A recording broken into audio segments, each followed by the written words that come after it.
साहित्य तो हर व्यक्ति के हृदय में होता है, बस उसको जगाने की, उकेरने की जरूरत होती है। लेखक तो वही है जो जनता के दर्द को लिखता है, जो समाज की सच्चाइयों को लिखता है। राजनीति का मतलब सिर्फ वोट देना लेना नहीं है जी। राजनीति का मतलब है आप अपने अधिकार को समझिए। देखिए, घोसी की जनता तो बहुत क्रांतिकारी रही है जी, और कभी कभी फैसले बड़ा निर्णायक करती है। जैसे इसी अभी सितंबर के महीने में जो फैसला किया तो बड़ा निर्णायक फैसला किया। मोदी जोगी की सारी लहर धरी की धरी रह गई। उनमें बेरोजगारी जो होती है किसी नौजवान के माथे पर सबसे बड़ा कलंक होती है जी। और बेरोजगारी से बड़ा कोई दर्द नहीं होता है। यहाँ के नेताओं के निकम्मेपन का परिणाम है जी। यही कल्पना इसी नाते न याद आते हैं जी जी कि किसी ने क्यों नहीं ये आवाज उठाई। जो हाई कमान कल्चर हुआ लखनऊ और दिल्ली से ही यहाँ के प्रत्याशी तय हो जाते हैं जी। अभी भी हमारा जो पूर्वांचल है वो सांस्कृतिक पिछड़ेपन का शिकार है जी जी। और ये सांस्कृतिक पिछड़ापन अगर दूर कर दिया जाए तो वही लोग खुद यहाँ पर काम करने लगेंगे। देखिए, राजनीति में कोई चीज असंभव नहीं होती है, दुनिया में कोई भी चीज असंभव नहीं होती। जय हिंद दोस्तों। हर किसी के किस्मत में हर मौसम रंगीन नहीं होते। हलक तक आते आते अक्सर छलक जाते हैं पैमाने। आज हमारे बीच मौजूद हैं एक साहित्यकार मनोज सिंह जी, जिनके चारू साहित्य रत्न 2023 से सम्मानित किया जा चुका है, जिनका कर्मश्री, शब्दों की आत्मा जैसी कई मैगजीन में आपको आर्टिकल भी मिलेगा। और ये जो मैंने 2 पंक्तियां पढ़ी हैं ये इन्हीं का लेख है। तो आइए हम इनसे बात करते हैं। सबसे पहले इनका हाल चाल लेते हैं। मनोज जी, आपका बहुत बहुत स्वागत है। बहुत बहुत धन्यवाद। आप कैसे हैं? ठीक है, बिल्कुल स्वस्थ है। आप साहित्य की दुनिया में कब कदम रखे थे? देखिए, साहित्य तो हर व्यक्ति के हृदय में होता है, बस उसको जगाने की, उकेरने की जरूरत होती है। तो बचपन से ही मैं साहित्यकार था और सर्वोदय इंटर कॉलेज में मैं पढ़ता था तो सत्यम शिवम सुंदरम पर उस समय भी लेख लिखा था। लेकिन कंपटीशन के दौर में और अपने जिंदगी के जीवन निर्वाह के लिए जो कंपटीशन का संघर्ष था, उस दौर में ये सब चीज़ें विलुप्त हो गई थी। लेकिन जब मैं शिक्षक बना और उसके बाद इन सब चीज़ों पर फिर से ध्यान देने लगा तो साहित्य तो होता ही है, बस उसको उकेरना रहता है, इत्मीनान होकर के उसको लिखना रहता है। मन के जो भाव होते हैं उनको बस जिह्वा तक ला देना होता है, वही साहित्य हो जाता है। लेकिन विशेष रूप से कोरोना संकट में जो 2020 में आया तो बिल्कुल एकांत हो गए थे हम लोग। तो हम लोगों ने यही सोचा कि इसका क्या सदुपयोग किया जाए। तो बच्चों को मोबाइल से पढ़ाने के बाद जो समय बचता था तो उसको साहित्य सृजन में ही लगाना मैंने शुरू किया।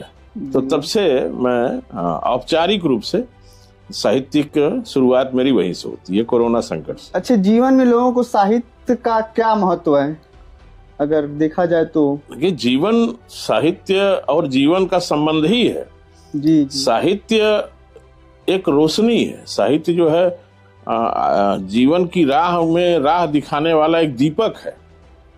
और साहित्य अगर न हो, देखिए, सच्चा साहित्य का होना बहुत जरूरी है। कुपोषण 2 तरह का होता है। एक तो शारीरिक कुपोषण होता है जो विटामिन, प्रोटीन और कार्बोहाइड्रेट के अभाव में होता है जी। लेकिन इससे भी खतरनाक होता है मानसिक कुपोषण। सही बात। और मानसिक कुपोषण तभी दूर होता है जब साहित्य जी। सच्चा साहित्य, स्वस्थ साहित्य हमारे मन मस्तिष्क में प्रवेश करता है जी। तो साहित्य अगर न हो, सच्चा साहित्य अगर समाज में न हो, साहित्यिक संगोष्ठियां न हो, साहित्य का चलन कलन न हो तो वह समाज आवारा और बदचलन हो जाएगा। तो एक लेखक बनने के लिए इंसान को क्या करना चाहिए? मतलब जीवन में लेखक बनने के लिए कोई, देखिए, लेखक बनने के लिए क्या है, कोई अलग से कोई नहीं है, बस उसको दायित्व बोध होना चाहिए। हरिशंकर परसाई एक बड़े व्यंग्यकार हुए, उन्होंने ये कहा था कि लिखना पढ़ना भी आपका एक दायित्व है। जिस तरह से निजी जीवन के दायित्व होते हैं, आपके सामाजिक दायित्व होंगे। जैसे कोई मरता है तो आप जाते हैं बिल्कुल वहां पे मैयत पे मिट्टी देने या श्मशान घाट पर। तो उसी तरह से लिखना पढ़ना भी एक आपका सामाजिक और नैतिक दायित्व है कि जो भी आपके मन मस्तिष्क में हलचलें हैं, विचार है, चिंतन है, समाज को अच्छा बनाने की सोच है, तो उसको आपको लिखते रहना चाहिए और लिख करके लोगों तक उसको संप्रेषित करना चाहिए। तो आदर्श समाज में एक साहित्यकार का तो बहुत जरूरी रहना है फिर। बिल्कुल बिल्कुल। समाज में जो मूल्य बोध है, मूल्य का बोध साहित्यकार ही कराता है, लेखक ही कराता है। बहुत कुछ बोल देते हैं, भाव व्यक्त कर देते हैं। हाँ, तो लेखक इसी नाते तो लेखक होते हैं, लिखते लिखते वो चाहते हैं कि कम शब्दों में समाज की जो व्यथा है, पीड़ा है, या समाज के लिए जो आवश्यक है, उसको वो लोग व्यक्त कर देते हैं जी। तो ये लेखक की विशेषता होती है। अच्छा, ये जो इनकलाबी लेखक होते हैं उनके ऊपर अक्सर ही बहुत सारी FIR भी हो जाती है, लेकिन वो पीछे नहीं हटते, ये हौसला उनमें कैसे आता है? देखिए, वैसे सच्चा लेखक तो इनकलाबी ही होता है जी। लेखक मैं उसको नहीं मानता, मुंशी प्रेमचंद को पढ़ेंगे तो लगेगा जी। अगर कोई लेखक सिर्फ पद प्रतिष्ठा प्राप्त करने के लिए या चाट भारण परंपरा की तरह से असरफियां पाने के लिए लिखता है तो वो कहाँ से लेखक? जबरदस्ती वाला सम्मान हो गया फिर तो वो फिर चाट भारण हो गया। लेखक तो वही है जो जनता के दर्द को लिखता है, जो समाज की सच्चाइयों को लिखता है, जो समाज में व्यथा है या जो भी समाज की सच्चाई है उसको उकेरने का प्रयास करने वाला ही सच्चा लेखक। तो जो भी इनकलाबी लेखक होगा, आप देख लीजिए, वो कभी पीछे नहीं हटता, चाहे दुनिया उसके खिलाफ रही हो। अच्छा, लेखक तो अपना काम करता है, लोगों को भी तो अध्ययन करना चाहिए। तो एक इंसान को कब तक अध्ययन करना चाहिए? देखिए, समय लगता है साहित्यकारों को समझने में, समाज को समय लगता है जी। यही सूर्यकांत त्रिपाठी निराला इलाहाबाद में रहते थे जी, और निराला को उसी बगल में फूलपुर से पंडित जवाहरलाल नेहरू चुनाव लड़ते थे, लेकिन निराला को समझने में कई दशक लगे लोगों को जी जी।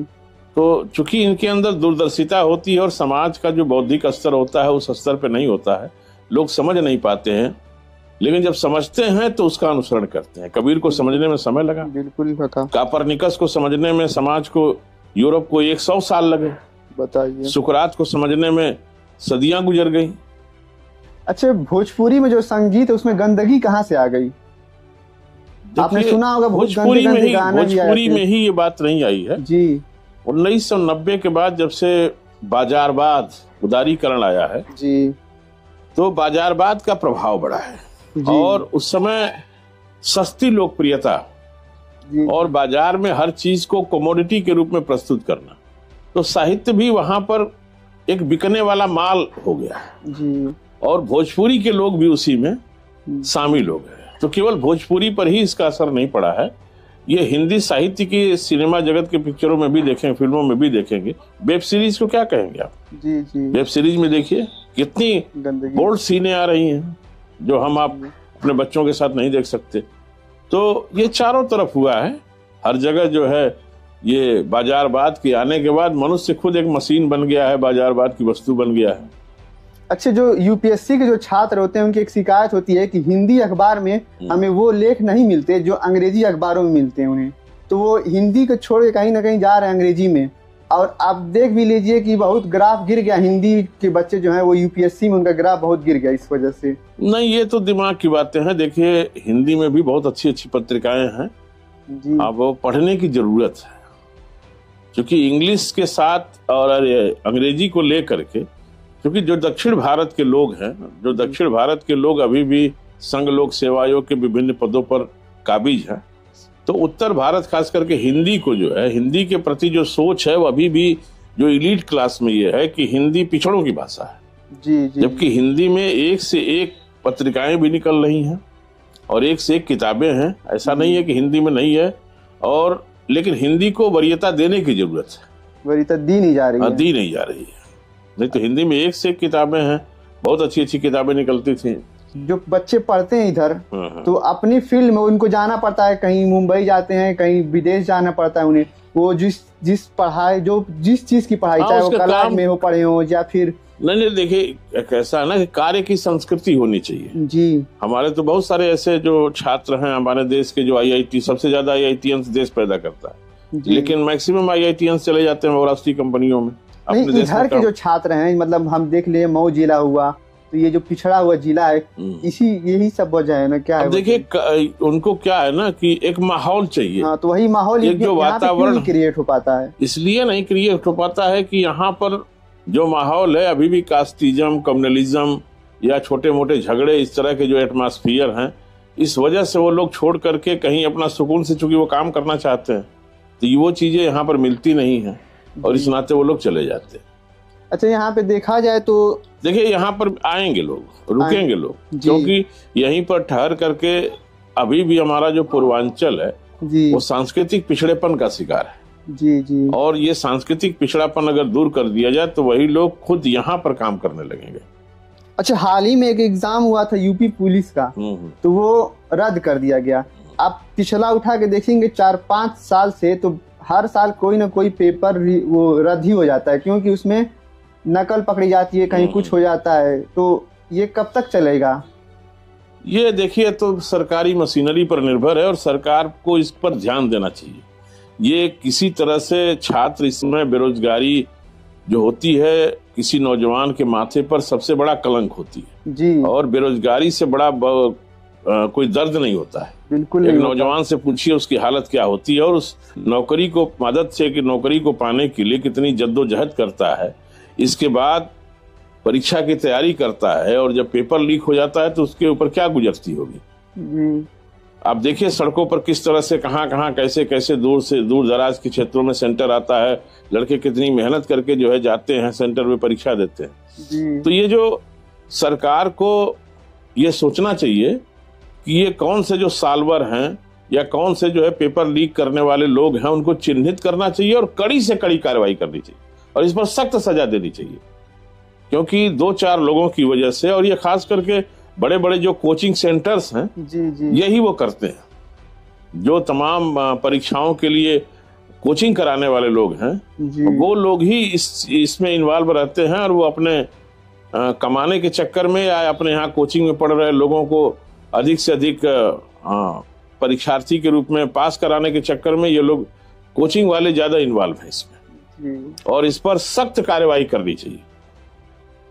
कुछ लोगों की वजह से, कुछ लोग ऐसे हैं जिनकी वजह से जो है पूरे उत्तर प्रदेश के नौजवानों का भविष्य गर्त में जा रहा है। जी। अच्छा, देखा जाता है लोगों के अंदर जागरूकता की बड़ी कमी इधर दिखती है। ऐसा क्यों? मतलब लोग जागरूक क्यों नहीं हो पाते हैं अपने खुद को लेकर? लोग समाज में बटे हैं, धर्म में बटे हैं, कहीं ना कहीं लोगों के अंदर जागरूकता नहीं है। हाँ देखिए, यही चीज है, जागरूक इसलिए नहीं है कि जागरूक करने का काम नेताओं का है जी। नेता जैसा शिक्षण प्रशिक्षण देता है वैसा ही जनता होती है जी। अब हमारे नेता जाति पर भाषण देंगे, सांप्रदायिकता पर भाषण देंगे, धर्म पर भाषण देंगे, तो हमारे देश का जो जनमानस होगा उसका मन मस्तिष्क कैसा होगा? नेताओं को सुनने जाती है जनता जी। और नेता किसी दूसरे को गाली दे रहा है तो जनता वही तो समझेगी जी। एक समय था जब नेता इस देश के बुनियादी समस्याओं पर बोलते थे।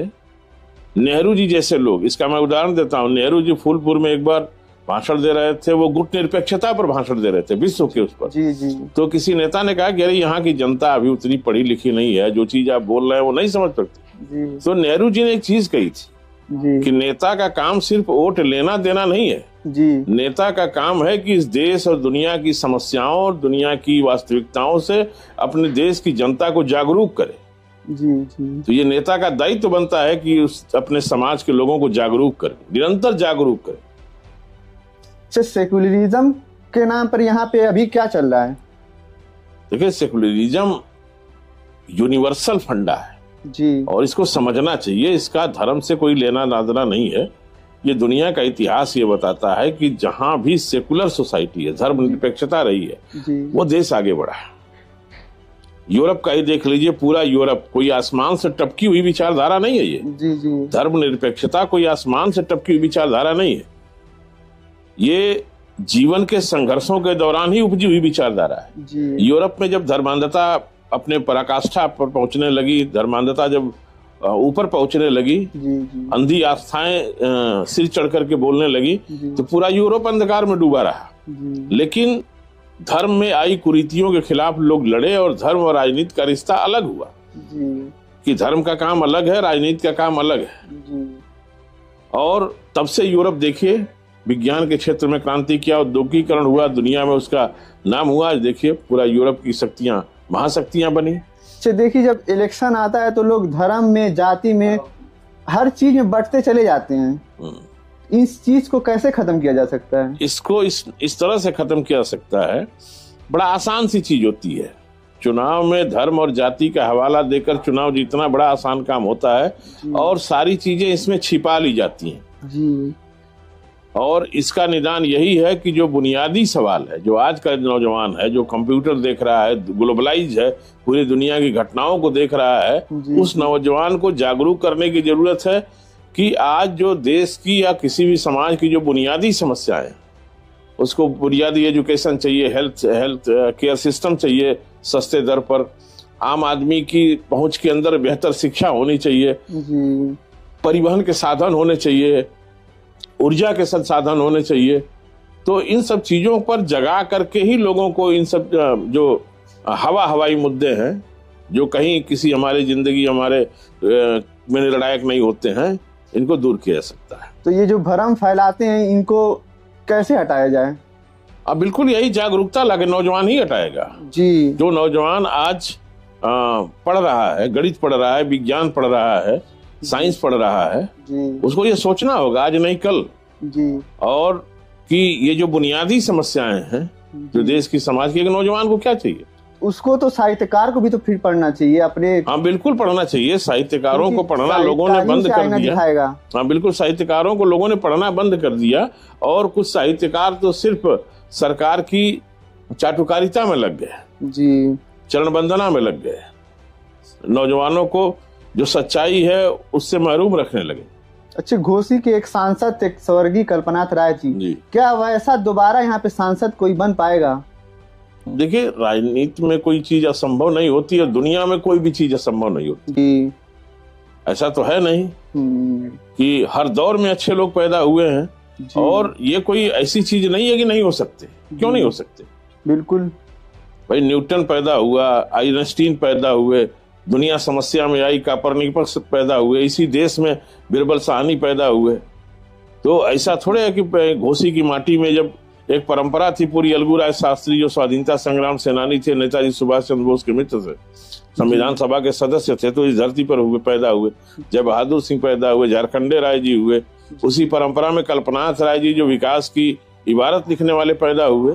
तो जरूर होगा, लेकिन इधर दिक्कत आ गई है कि राजनीतिक दल जो हाईकमान कल्चर हुआ, लखनऊ और दिल्ली से ही यहाँ के प्रत्याशी तय हो जाते हैं जी। यहाँ के जो जमीनी लोग हैं वो लोग टिकट ही नहीं पाते।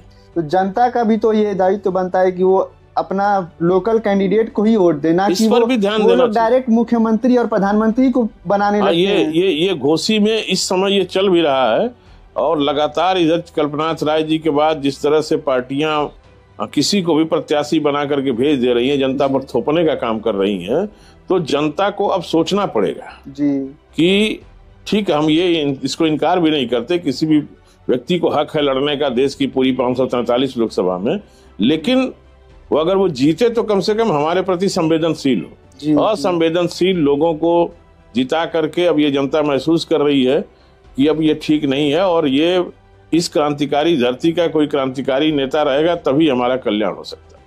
अभी जो स्थिति है, तो आने वाले लोकसभा इलेक्शन में ध्रुवीकरण या फिर देखा जाए तो लोगों को भ्रम करने वाली जो राजनीति है वो काम आएगी कि नहीं आएगी? आज नहीं कल जरूर दूर होगी। अभी आपने देखा ये पिछला चुनाव जो विधानसभा का हुआ, जनता चुनाव लड़ रही थी जी यहाँ पे। हाँ, बार बार जो बाहरी का प्रयोग था जी, और ऐसे बाहरी का प्रयोग जो निकम्मे थे तो जनता ने धूल चटाया। अगर बाहरी अच्छा है तो जनता उसे एक्सेप्ट करती है। बाहरी अच्छा है तो क्यों उसको, अगर वो कर्मठ है, संवेदनशील है, तो बाहरी क्या है तो हिंदुस्तानी सही बात है। लेकिन उसको भी तो समझना चाहिए कि जिस क्षेत्र की जनता हमको जिता रही है, प्यार दुलार कर रही है, तो कम से कम हम भी उसके साथ प्यार दुलार करें, उस जनता को अपना समझें जी। लेकिन नहीं समझते लोग, वोट लेके चले जाते हैं। तो लोगों के अंदर अंधविश्वास कैसे फैल गया इतना ज्यादा? देखिए, ये देश धर्म प्रधान देश है जी। धार्मिक मुद्दों पर ज्यादा लोग एग्रेसिव हो जाते हैं। अभी धार्मिक कार्यक्रमों में लोग भाग लेने लगते हैं और अभी भी इस देश में जादू टोना देखते होंगे। अभी भी जाइए देखिए, तमाम हमारे गांव हैं जहां पर किसी व्यक्ति का, अगर किसी महिला का पेट दर्द करने लगता है तो लोग यही कहते हैं कि अरे इसको भूत पकड़ लिया है। तो अभी भी इस तरह की जो सोच है ना, वैज्ञानिक सोच का विकास पूरी तरह से नहीं हो पाया है जी। तो इस वैज्ञानिक सोच का जब तक प्रचार प्रसार नहीं होगा और जन जन में वैज्ञानिक सोच नहीं आएगी, तब तक ये अंधविश्वास नहीं दूर होगा। और तमाम तरह के रोज नए नए बाबा पैदा हो रहे हैं जी। ये देख ही रहे हैं। अब बस में जाएंगे तो आपको तमाम बाबा मिलेंगे। अच्छा, राजनीति बहुत अच्छी चीज है, लेकिन इतनी गंदगी यहाँ पे कैसे फैल गई? देखिए, राजनीति अच्छी चीज क्या, राजनीति आवश्यक चीज है जी। हर व्यक्ति को राजनीति करनी चाहिए, कुछ लोगों को नहीं करनी चाहिए। जनता जब राजनीति करने लगेगी तो सारे नेता बेनकाब हो जाएंगे जी। हाँ, राजनीति का मतलब सिर्फ वोट देना लेना नहीं है जी। राजनीति का मतलब है आप अपने अधिकार को समझिए और अपने अधिकारों के प्रति सजग रहिए और उसके लिए लड़िए। ये राजनीति है। राजनीति इस धरती पर राजनीति मर्यादा पुरुषोत्तम राम ने किया, कृष्ण ने किया, APJ अब्दुल कलाम ने किया, मौलाना अबुल कलाम आजाद ने किया, नेहरू ने किया, नेताजी सुभाष चंद्र बोस ने किया। राजनीति तो पढ़े लिखे लोगों और अच्छे लोगों को करना ही चाहिए। राजनीति उन्हीं लोगों को करना चाहिए जो सबसे ज्यादा त्यागी हो, सबसे ज्यादा तपस्वी हो, सबसे ज्यादा निस्वार्थ भाव से भरे हुए हो, जिनके अंदर कोई छल कपट न हो, समाज सेवा की उत्कट भावना हो, ऐसे लोगों को राजनीति करना चाहिए। लेकिन अब इधर क्या हो रहा है, जो समाज के सबसे बड़े भ्रष्टाचारी हैं, सबसे बड़े जातिवादी हैं, सबसे बड़े ठेकेदार हैं, सबसे बड़े माफिया, वही तो राजनीति में आ गए। तो समाज, तो इन्हीं लोगों ने तो राजनीति को गंदा कर दिया। तो समाज ही तो उनको चुन रहा है। समाज क्या करेगा जब पार्टियां, जान ही रहे हैं भारत में दलीय व्यवस्था है जी। राजनीतिक दलों को तो कम से कम परहेज करना चाहिए। राजनीतिक दल कोई विकल्प नहीं होता है जनता के पास। अभी वो दल विहीन लोकतंत्र यहाँ पर है नहीं, दलीय लोकतंत्र है और दल से जो प्रत्याशी है उसी में तो चुनेगी जनता। तो जनता के पास कोई विकल्प होता नहीं है, एक चोर से दूसरे चोर को बस थोड़ा सा फर्क करके चुन लेती है। अच्छा, जो किसान वाला मुद्दा दिल्ली में चल रहा है, तो वो चीज हरियाणा वाले किसान हो या फिर पंजाब वाले हैं, वो अपना मांग करते रहते हैं, लेकिन पूर्वांचल के किसान देखा जाए तो ये यहाँ पे हमको लगता है कि किसान कम, मजदूर ज्यादा निकलते हैं। हाँ, यहाँ खेतीहर मजदूर ज्यादा हैं। देखिए, पंजाब और हरियाणा में वहां पर क्या है कि किसानी ही उनके भरण पोषण का माध्यम है, जीविकोपार्जन का माध्यम जी, और थोड़ा बड़ी जोत के किसान है। यहाँ पर जो है किसान सीमांत किसान है, जिनके पास 1 हेक्टेयर से भी कम जमीन है। और यहाँ पर पूर्वांचल में एक चीज और है, किसानी गौड़ धंधा है, इसके अलावा दूसरे धंधे पर भी उनका ध्यान है। जैसे कोई वकील है वो भी किसानी कर रहा है, जैसे किसी घर में टीचर है वो भी किसानी कर रहा है, कोई अन्य नौकरी कर रहा है वो भी किसानी कर रहा है। जबकि हरियाणा पंजाब में पूरी तरह से किसानी उनके जीविकोपार्जन का मुकम्मल साधन है। और इसलिए जब एक ही साधन होता है और उस पर हमला होगा तो वो लोग पूरी मुस्तैदी से लड़ते हैं। यहाँ भी रहे, ऐसा नहीं है। अच्छा। दिखाया नहीं जा रहा है। पूर्वांचल में भी छिटपुट कई जगह जो लोग जो है इस किसान आंदोलन के समर्थन में संघर्ष जारी रखे हुए हैं। यहाँ मीडिया तक उनकी बात नहीं आ पाती है। और यहाँ का चूंकि एक चीज और है, हरियाणा, पंजाब और पश्चिमी उत्तर प्रदेश में किसान है। जी। यहाँ का किसान जो है जातियों में बिखरा हुआ है। यहाँ का किसान जो है ठाकुर है, यहाँ का किसान यादव है, यहाँ का किसान चौहान हो जाता है जी। तो उस हिसाब से अपने संघर्ष को तय करता है। अच्छा, इस देश में इलेक्शन किस मुद्दे पर होना चाहिए? क्योंकि आप एक साहित्यकार हैं, तो आप सबको आईना दिखाते हो, तो आप बेहतर बता सकते हैं।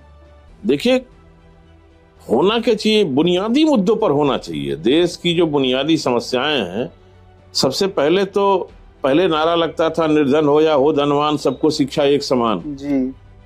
मिलजुल कर सब साथ चलेंगे, कृष्ण सुदामा साथ पढ़ेंगे। केरल हो या राजस्थान, सबको शिक्षा एक समान। इस देश के हर नागरिक को पहले तो सस्ते दर पर दुनिया की सबसे बेहतर शिक्षा चाहिए, एजुकेशन जी। सरकार तो एजुकेशन पे ही टैक्स लगा रही है। हाँ, तो एजुकेशन यही ना गलत है। एजुकेशन कम से कम पूरे देश के हर नागरिक को सबसे बेहतरीन एजुकेशन, जो नवोदय विद्यालय में शिक्षा मिलती है, जो केंद्रीय विद्यालय में शिक्षा मिलती है, वो घुरहु कतवारू निरहु के बेटे को भी वो शिक्षा मिलनी चाहिए। और दुनिया का इतिहास देखा गया है कि शिक्षा से ही क्रांति आई है जी। चाहे वो अमेरिका हो, चाहे रूस हो, चाहे ब्रिटेन हो, चाहे फ्रांस हो, चाहे जापान हो, गुड एजुकेशन से ही वहां पर क्रांति आई है। और शिक्षा में बहुत बड़े बदलाव की जरूरत है। एक व्यावसायिक शिक्षा की जरूरत है, कमर्शियल एजुकेशन की, क्योंकि यहाँ बच्चा हाई स्कूल इंटर पास करे तो उसके हाथों में इतना हुनर हो कि उसे किसी के सामने हाथ ना फैलाना पड़े और वो तुरंत जो है कोई काम धाम करने लगे, देश का निर्माण में जुट जाए। अच्छे, नवोदय विद्यालय को लेकर लोगों के अंदर जागरूकता कम है, तो आप उसमें पारदर्शिता की कमी है क्या? नहीं देखिए, अभी शिक्षा को लेकर के कहाँ लोग उतने जागरूक हैं। जी, अभी शिक्षा पूछा को जाए लेकर के 10 लोग से पूछ लिया जाए नवोदय विद्यालय के बारे में तो 6 लोग 7 लोग मिल जाएंगे, इनको पता ही नहीं होगा। नहीं पता होगा। इसी नाते हम कह रहे हैं कि यहाँ पर जो सबसे बड़ी समस्या है एजुकेशन, जी, एजुकेशन, हेल्थ, ये दो चीजें तो बहुत इंपॉर्टेंट है। शिक्षा, चिकित्सा, सुरक्षा, जान माल की सुरक्षा, ये 3 बेसिक इशू है जी। इसके बाद जो है आपको जो करना है करिए, जो सुविधाएं खड़ा करना चाहते हैं करिए, लेकिन ये आम आदमी की जो बुनियादी जरूरत है उसको तो मुकम्मल करिए पहले जी। कि हर आम आदमी की पहुंच के अंदर बेहतर शिक्षा हो, हर आदमी की पहुंच के अंदर बेहतर हेल्थ केयर सिस्टम हो, परिवहन के साधन हो। आप देखिए ना, अभी भी ट्रेनों पे क्या हालत होती है, बसों पे क्या हालत होती है जी। यही घोसी है, कम से कम इसको, पुराना है, ऐतिहासिक शहर है, इसको डिपो होना चाहिए जी, बस अड्डे को जी। यहाँ से तमाम गाड़ियां जो है जानी चाहिए जी। कहाँ जाती है? सही बात, घंटों इंतजार करते हैं सवारी, तब उनको कोई गाड़ी मिलती है, किसी तरह से ठूस करके भेड़ बकरी की तरह से लद करके लोग कहीं जाते हैं, मझवारा जाते हैं, चाहे इंदारा जाए चाहे कहीं जाए। तो परिवहन के साधन बिल्कुल होने चाहिए सब। अच्छा, जब यहाँ पे ट्रेन चली तो लोग बहुत खुश थे। यहाँ के नेताओं के निकम्मेपन का परिणाम है जी। यही कल्पनात्रा इसी नाते न याद आते हैं जी जी कि किसी ने क्यों नहीं ये आवाज उठाई।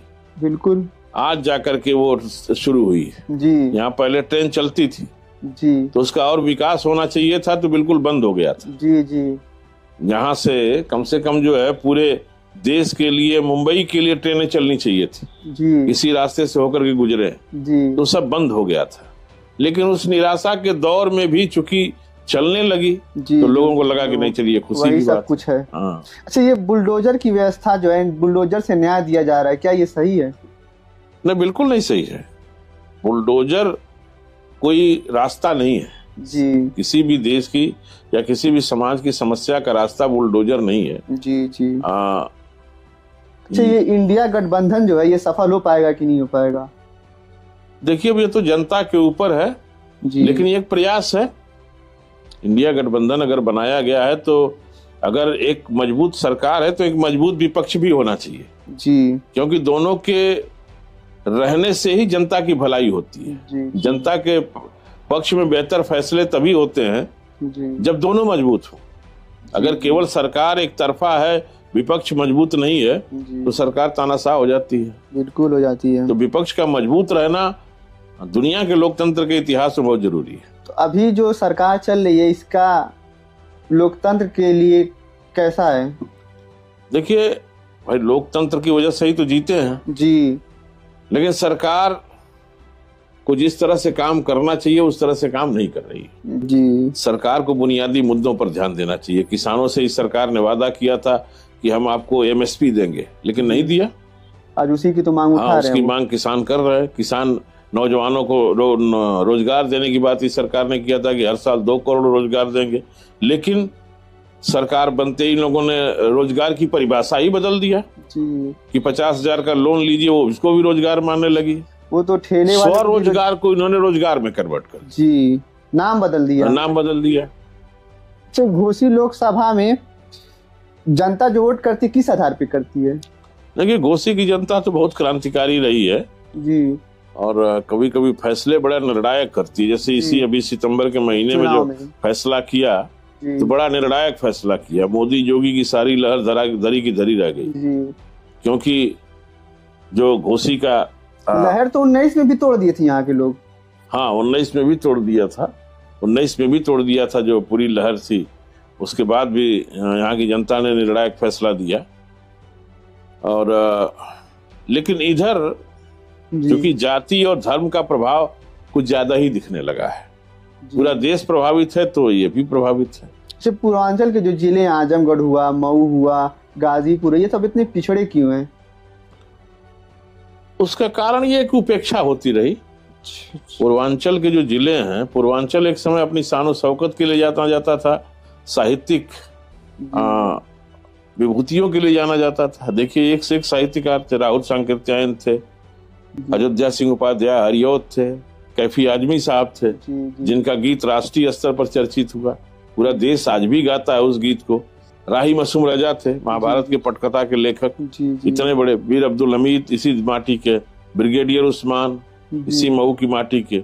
जी तो पहले तो ये था, जी लेकिन पूर्वांचल को जो आजादी के बाद की जो सरकारें बनी, निरंतर उपेक्षा का शिकार हुआ। जी। अच्छा, मऊ जिले में ना कोई मेडिकल कॉलेज है, ना ही कोई विश्वविद्यालय है, ना कोई फैक्ट्री है, तो नेता तो निकम्मे थे ही। जनता क्यों इसके लिए आवाज नहीं उठाई? नहीं, जनता ने आवाज उठाया, कई बार उठाया। हाँ, मधुबन में शहीदों के नाम पर एक विश्वविद्यालय बनाने की मांग उठी थी जी, लेकिन वो वहीं की वहीं रह गई, और होना चाहिए था।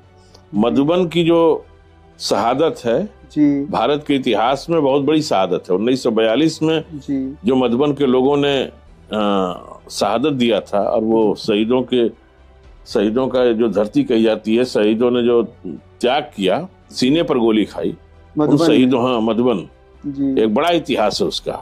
जी, लेकिन शहीदों के नाम पर एक विश्वविद्यालय की मांग लगातार लोग करते रहे, लेकिन नहीं बना। और चूंकि नेता भी उसी तरह के आ गए धीरे धीरे। कल कारखानों के नाम पर आप देख ही सकते हैं, स्वदेशी काटन मिल लगी थी ये परदहा में, एक और काटन मिल लगी थी, लेकिन वो बंद पड़ी है सब। घोसी चीनी मिल देख ही सकते हैं जी, हाँ, अभी भी आधुनिकीकरण के लिए तरस रही है। सही हाँ, बात। यही छठियाओं की चीनी मिल जो ही मुलायम सिंह जी सांसद बने, जी तो उसमें जापानी मशीन लग गई, आधुनिकीकरण हो गया, आज वो चमक रही है। आज वहाँ पे काम धंधा हो रहा है, ये इसी का आधुनिकीकरण नहीं हो रहा है, बिकने कगार पर है।